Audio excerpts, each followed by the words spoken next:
this very exciting episode of the Cutting Chai Stories. I'm Isha Bhalla and I'm delighted to have a very special leader here. We have Mr. Anubhav Mehrotra, Vice President Customer Experience, Tata 1MG, one of the top 20 CX leaders who's known to be an innovation champion, like an experience in business excellence leader, and he comes with more than 2 decades of taking care of various roles across the globe. Thank you so very much, Mr. Mehrotra, for joining us today. Thank you very much for inviting me. Thank you. Our viewers look forward to learning so much from you. But let me go back to your early days and ask you, what is it that you've learned from your foundation years? What were early days more like for you, whether it's school, whether it's your education, college? How has the journey been? So I come from city of Kanpur, born and brought up there.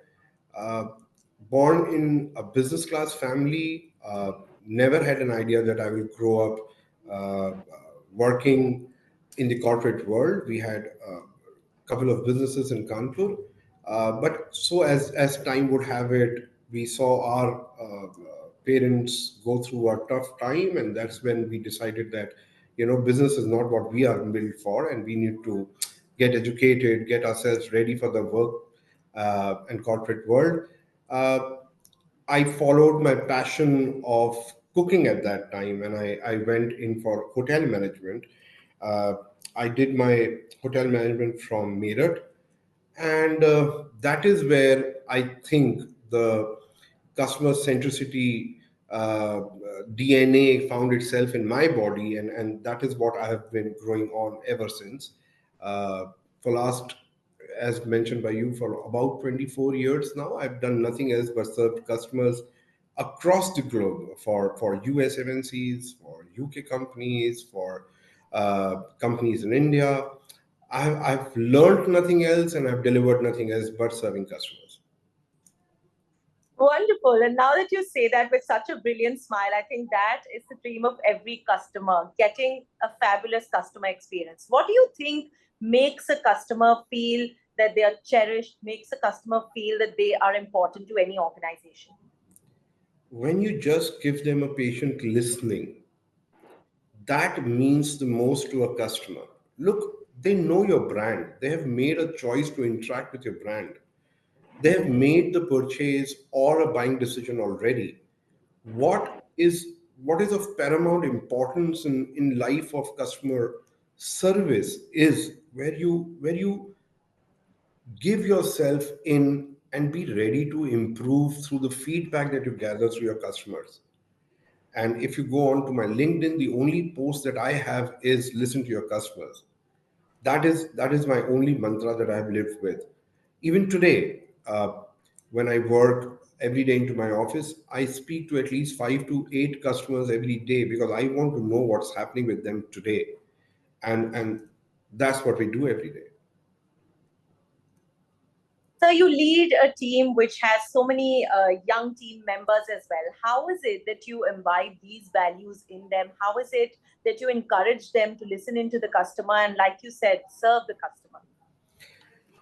Oh, you have to uh, really set these examples every day there. So every morning when we come to office, when we engage, when we talk to our people, what what I want to essentially listen from them as to what was the challenge that they could not overcome yesterday.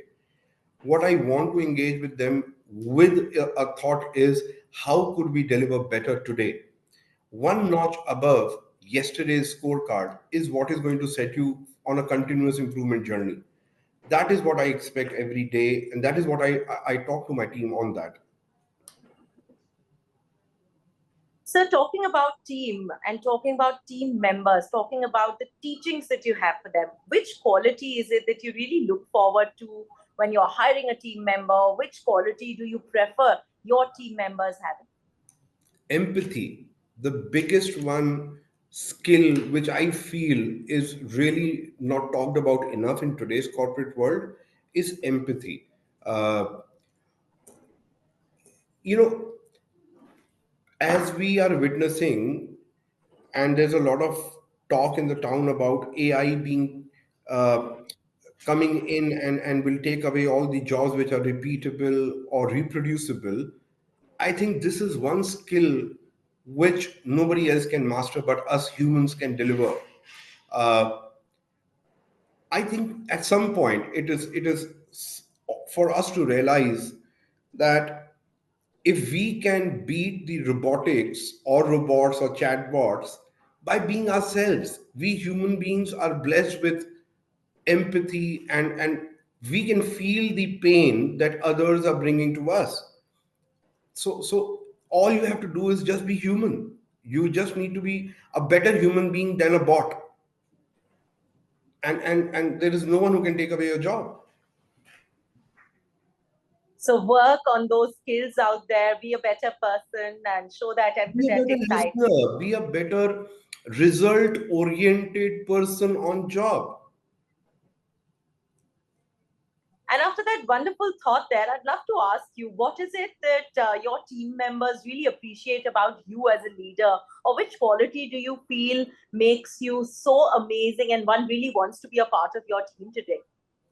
I think you should talk to my team members about that. I should not be speaking about it. But what I feel is a key differentiator, perhaps in my humble opinion, it would be my attitude of let me do it at all times.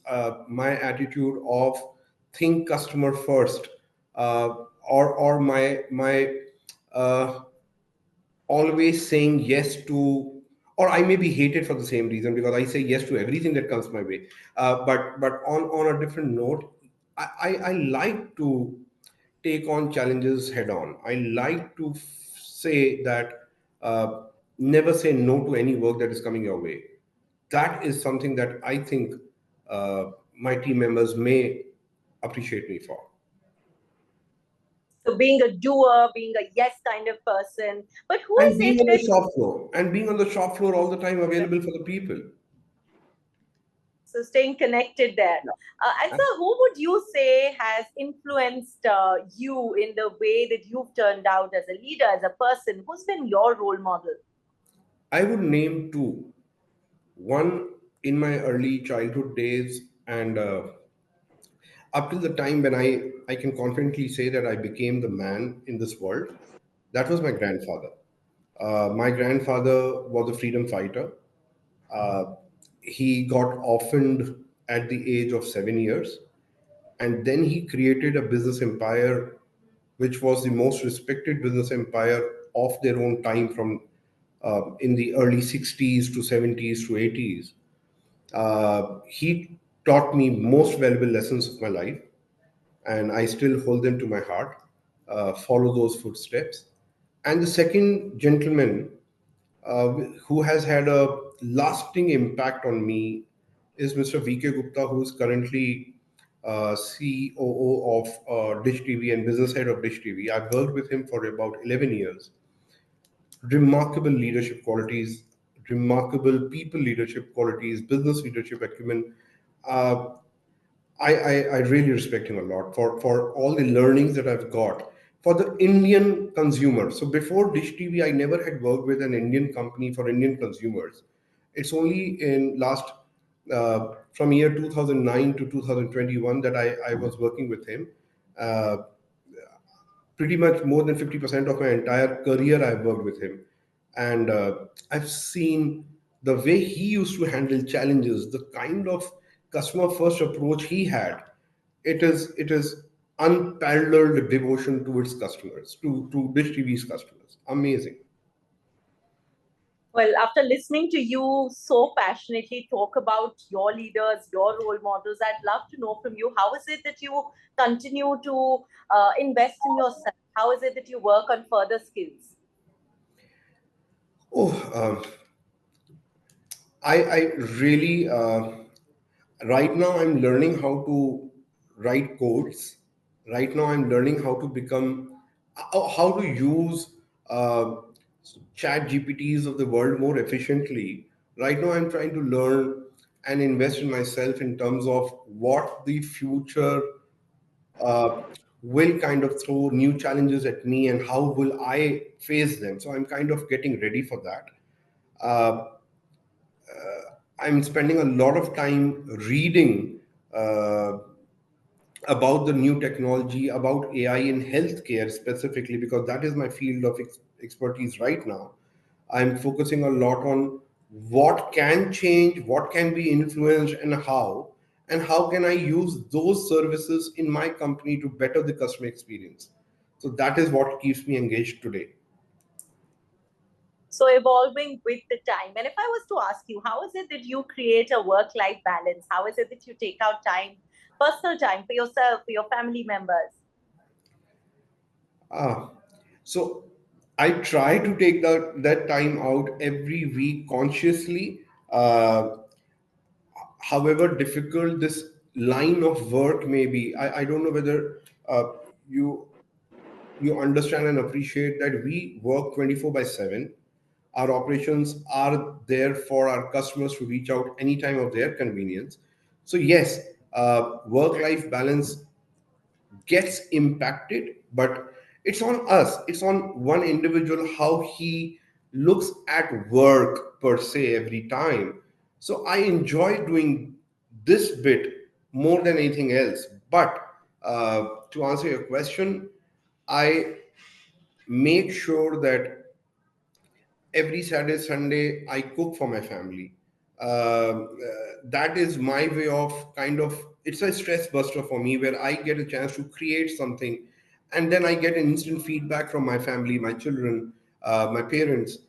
So I do a lot of cooking whenever I'm at home on my off.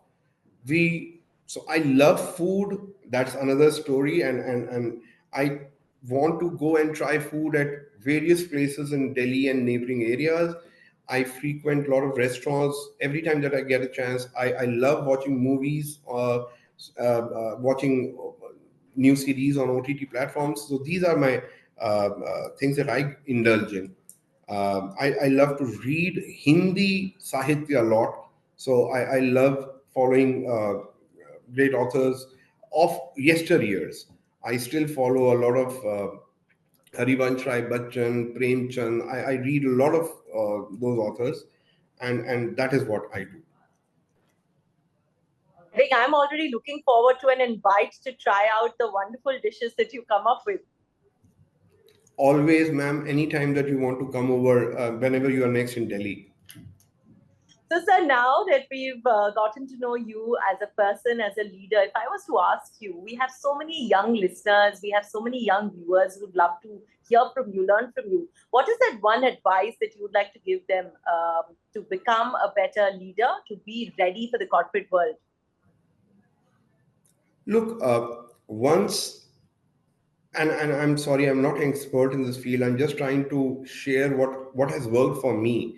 But what worked for me 20 years ago, the world has changed. It may not be the same today. Uh, but I definitely couple of things that I think will work for years to come is be ready to unlearn. To learn is a quality, but to unlearn is a greater quality. Be ready to adopt to the newer challenges instead of being scared of the newer challenges that are thrown at your way. I think these are opportunities. Challenges is no word in anybody's dictionary. It is to be replaced with the word opportunity. I think, and it comes from my heart when I say this, that every opportunity actually opens a new door of learning. If you if you succeed at that opportunity, believe you me, you will never get to face that adversity again in your life. This is the most important learning that I have lived multiple times. Be it a situation handling, be it interpersonal skills, be it people management, be it anything. If you have successfully crossed a challenge in your life, you will be rewarded. You will surely be rewarded. So that's part one. And that is on the personal attitude side. But second thing, very important, is be open for learning at every juncture in life. Be open to receive feedback. Be open to uh, Allow people to share feedback, but don't allow that feedback to kind of deflect you from your own chosen path. Don't make others so important that you move away from your path of success or your aspirational goals. So, one has to decide uh, who controls your actions. One has to decide who occupies your mind space and why. I think some wonderful learnings there. It's been such a pleasure to get to know you better. And I'm sure that our viewers had so many key takeaways. Thank you so very much for